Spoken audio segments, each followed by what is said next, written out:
And then John Wick faces Darth Maul on the sandy hills of Tatooine. Maul ignites his double lightsaber. John loads his gun. Oh, sorry, I was just putting the finishing touches on my first draft for John Wick Chapter 8, Return of the Sith.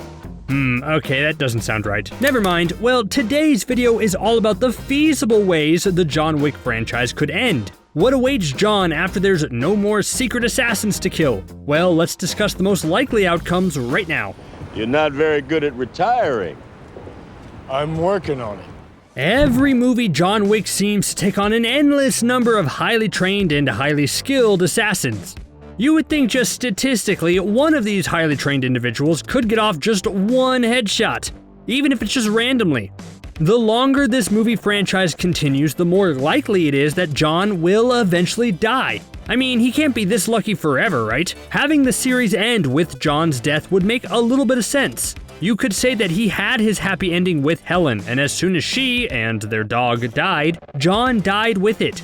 Now he's just this spirit of vengeance, making his way across the world, killing everyone in his path before he finally dies too. Would this be the saddest possible ending? Probably. I think a lot of us still want John to find some semblance of peace in his life and for all these baddies to stop chasing him. But as more and more movies get made, that seems less likely as time goes on. Hey, maybe they could make it so that dying is actually the happy ending. That way, John doesn't have to keep fighting for his life every second of every day.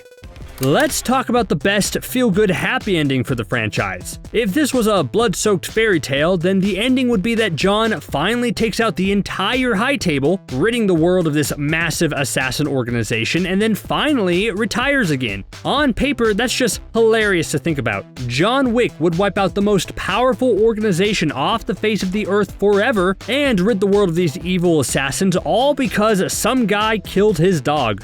It's such a funny thing to think about that this ending might make the most sense. Now that John Wick Chapter 3 set up John to want some revenge against the High Table, the rest of the franchise could be John finding unique ways to take them all down once and for all. After that, he can finally walk away again. Who knows, he might even get a few new puppies. I don't think a new love interest is in the card for John after Helen, but there's always room in his life for more puppies. Come on. Let's tweak that last example just a little bit. Let's say that John still wipes out the High Table, but now, instead of retiring and walking away from the assassin life, John becomes the new elder of the assassin organization. I think we'd all feel much safer if John ran the High Table, wouldn't we? I mean, I guess it's a weird thing to say when you're talking about a worldwide assassin guild, but by having John become the new elder, it would allow him to implement real change and completely redefine how the High Table works and operates. This one doesn't seem as likely. The High Table seems like a lot of work, and I don't see John going to board meetings and reading memos or whatever the High Table does during its sessions. But the idea of John in a leadership role is intriguing, and would set up more movies in the John Wick universe going forward. Think about it, if John Wick becomes the Elder, then the movies could switch to following a new protagonist assassin navigating this crazy, crazy world. When I leave, you can tell the Elder I'm coming. I've talked a lot about the High Table, but what if in the end they aren't even the main villain? Could we be in for a massive misdirect? Or even better, setting up for something more personal? John Wick Chapter 3 introduced the Elder in the middle of the desert, and although he's played by a somewhat recognizable actor, is this really the main bad guy for the entire series going forward? That feels kind of lackluster when you put it like that. It would be interesting to see John take down the High Table, only for someone like Winston to grab power and take over completely, leaving John to face his former friend. Sure, Winston seems happy just running his hotel, but what if he's orchestrating a massive power play? Like, yeah, he betrayed John at the end of Chapter 3, but what if he did this all so that John would retaliate and take out the High Table, leaving Winston the opportunity to assume more power? I don't think that's outside the realm of possibility, and it would make a more personal final battle, which is all I want for an action franchise. Did you know that John is quite good at this whole assassin thing? Yeah, he's basically unstoppable. While everyone in this assassin-filled world seems to not be able to hit anything properly, John is always able to get that much needed headshot when no one else can. Are we really to expect him to hang up this life when he's so good at it? One possible ending to the franchise is that after everything is gone and all the threats vanquished, John starts to travel the world, lending his services to people in need. He would basically be the Baba Yaga, but as a force for good instead of evil. There's still a lot of John's past that we don't know about, and the more movies there are, the more likely we'll see more of John's backstory. But it sounds like he did a lot of bad things early on in his life.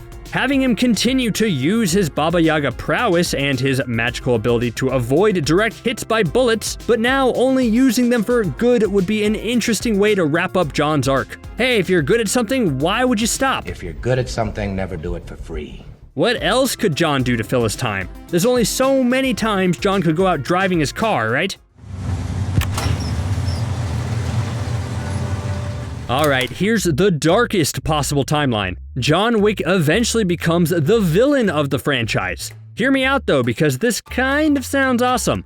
What's the Dark Knight line? You either die a hero, or you live long enough to see yourself become the villain. Maybe that's what's going to happen to John. Maybe his hunt goes on for too long, and without Helen or a small puppy to ground him, he slowly starts to lose his humanity. After a few more movies where he just kills everyone in sight, along with still being bitter about being betrayed by Winston, this sends John over the edge, turning him to the dark side. But here's why this is intriguing. Say John turns bad over the next 3 movies or so. Then afterwards, the franchise can switch perspectives to a new hero protagonist that has to take down John Wick. Imagine the dilemma of rooting for a hero to take down a villain after we spent so much time with the villain. That'd be awesome. And can you imagine how epic it would be to see John as a bad guy? If we thought he was a killing machine before, just imagine what he'd look like if he was full-on evil.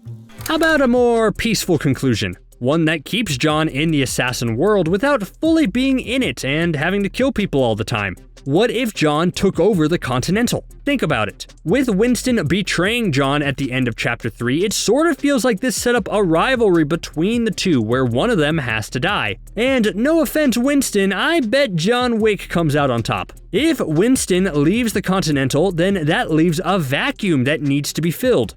Or how about there's an ancient assassin code when whoever kills the Continental owner is legally obligated to take his place? So John kills Winston and then starts running the Continental and helping other assassins operate in this shady world. Heck, if they wanted to, with John in charge, they could pivot the franchise and make it a full-blown comedy. Pivot! John running the Assassin Hotel without fully knowing how it works is ripe with comedic potential.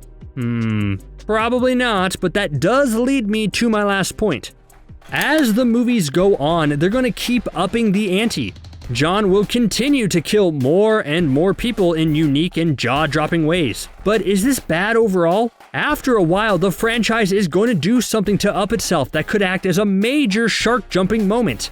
Like in John Wick 6, they'll introduce robot assassins. Or in John Wick 8, aliens will come to Earth with their own assassin guild and all-out war will be declared.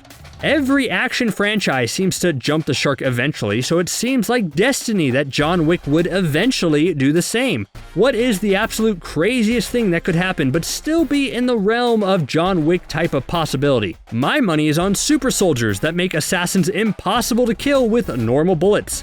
What do you think? At what point will the John Wick franchise go full-on Fast and Furious? You know what? Here's another option. The John Wick franchise never has to end. Keanu Reeves is an immortal vampire and he seems down to play this role forever, so let's keep this going. Bring on 100 more John Wicks.